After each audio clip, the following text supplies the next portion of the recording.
seperti apa ya di penjelasannya? Ya, kita serahkan kepada umat Islam. Mau seperti apa? Kita sudah menunaikan tanggung jawab sebagai seorang alim ya, yang mengetahui bahwa mereka bukan turun Nabi. Selanjutnya terserah Anda. Mau ikut husnudon, mangga. Walaupun husnudon ba'da duhuril hujjati wad dalil haram. La ibrata bidzannil bayyin khata'uh. Tidak boleh, tidak direken adanya dzan setelah terbukti sesuatu yang didon itu salah. Dan dzan yang selama ini ada bahwa mereka keturunan Nabi itu sudah terbukti secara ilmu nasab, ilmu sejarah, ilmu DNA. Mereka bukan turun Nabi. Tapi kalau mau menghusnudzon itu terserah Anda, urusannya urusan Anda. Ada misalnya mereknya ini racun. Lah kita husnudoni aja sebagai madu ya mangga saja. Mati tanggung jawab sendiri. Tanggung jawab sendiri. Kita udah bilang ini racun misalnya. Enggak, ini madu ya silahkan. Itu tanggung jawabnya sendiri. Yang perlu diingat adalah bahwa narasi-narasi pengakuan mereka yang kemudian diikuti oleh akhlak-akhlak yang jelek itu merugikan dan menyakiti Rasulullah Muhammad SAW. Kalau orang yang mengaku ini misalnya mengaku bohong ya, tetapi dia laganya soleh, setiap ada orang ngasih uang 2 juta. Ini siapa ngasih 2 juta? Itu mengangkat nama Rasulullah walaupun bohong. Tapi ini bukan ngasih. Dia ngaku cucu Rasul, tapi kalau ada orang, hei minta, ini cucunya Rasul minta duit. Duitnya Rasul. Nah, ini merugikan nama besar, nama baik Rasulullah SAW. Dalam Al-Quran dikatakan, walladzina yuduna Rasulullah lahum adzabun alim. Siapa orang yang menyakiti Rasulullah, mereka akan mendapatkan siksa yang memedihkan.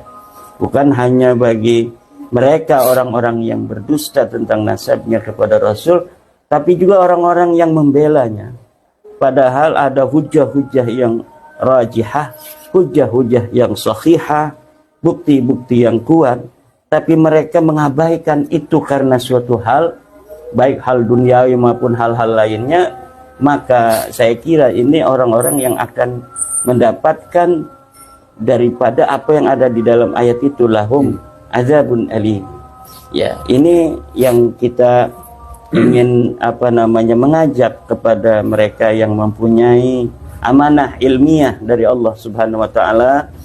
Mereka belajar di pesantren tentang bagaimana kebaikan, bagaimana kebenaran, cara membaca kitab kuning. Tinggal dibaca aja kitabnya. Kemudian kosongkan perasaan kita dari segala apapun yang terkait selain dengan ilmu itu. Insya Allah kesimpulannya akan sama dengan saya, bahwa Ba'lawi ini bukanlah keturunan dari baginda Nabi besar Muhammad SAW. Kita bukan benci, Kang Mas. Kita sama sekali. Kalau kita diawali karena kebencian dan lain sebagainya, maka man asraqat bidayatu asraqat nihayatuhu. Orang yang mulai dari kebaikan, orang mulai daripada sesuatu yang baik, insya Allah ujungnya baik. Begitu pula sebaliknya. Orang yang mulai dari kejelekan, kejahatan, ujungnya itu enggak baik. Dan insya Allah apa yang kita lakukan ini ala haqqin, karena kita ingin menjaga daripada nasab baginda Rasulullah Muhammad SAW. Ini dilakukan karena kecintaan kepada ahli baitin Nabi, dilakukan untuk kecintaan kita kepada umat Islam Indonesia, terutama kita lakukan demi kecintaan kita kepada bangsa dan negara kita. Karena pengakuan mereka sebagai turunan Nabi ada kaitan juga dengan kebangsaan. Ada kaitan dengan NKRI, karena beberapa perbuatan-perbuatan, narasi-narasi yang mereka ungkapkan kepada pengikutnya juga berkaitan dengan potensi perpecahan yang ada di bangsa kita. Ya. Itu, Mas. Oh ya, oke.